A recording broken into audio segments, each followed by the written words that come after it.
While they are a big resource for the community, they also rely on that same community to provide the things they need to be an effective force. That means food, water, and shelter for individuals and families that are struggling. Now, these essential services make it possible for people to rebuild their lives, help them uplift themselves and others while they navigate challenging circumstances. Since 1980, the Christian Shelter of Salisbury has had the privilege of sheltering and ministering thousands of people in need.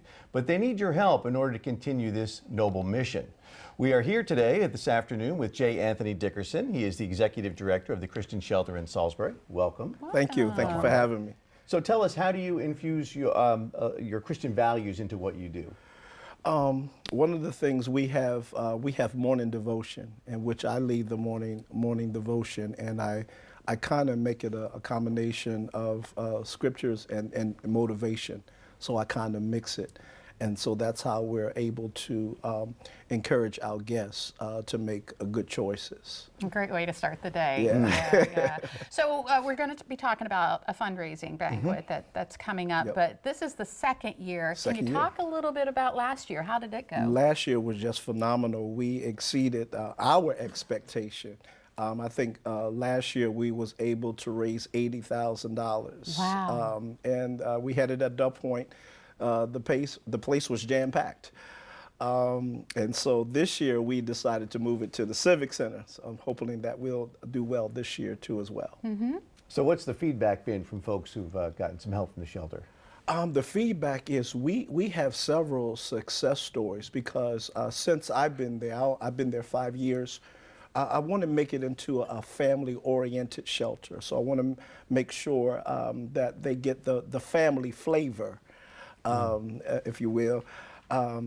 So we've been having a lot of success stories, a lot of success stories. We have one young man that he made the honor roll. He's on the honor society, and he's doing very well. And we have a number of stories such as that. That's wonderful. Yeah. So aside from the fundraiser that you're doing, how can folks in the community help the Christian Shelter? Well, we definitely need, they can help financially. They can also help by volunteering their services. Our volunteers they're doing a very good job. We have over 100 volunteers at the Christian Shelter in probably a 2-month period.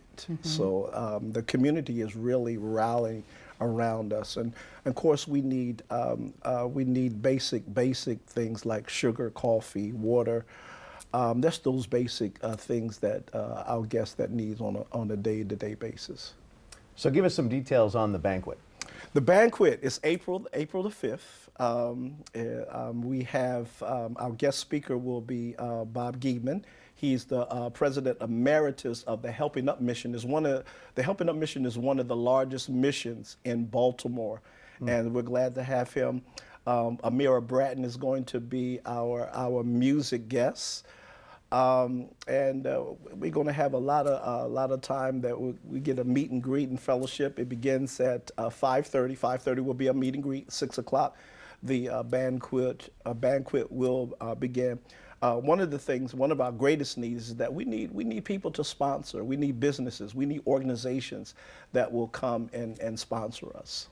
So how can folks learn more about the shelter? They can call us at the Christian Shelter at 410-749-5673 and ask for Shanika Manuel if they need tickets, or if they want to be a sponsor, they can call the shelter, and we'll serve them in whatever capacity we can. And if you didn't get that phone number, we of course will have a link on our website, DelmarvaLife.com. Just click on what's happening today. J. Anthony Dickerson, always good to see you. Thank you. Thank you for being here. Thank you.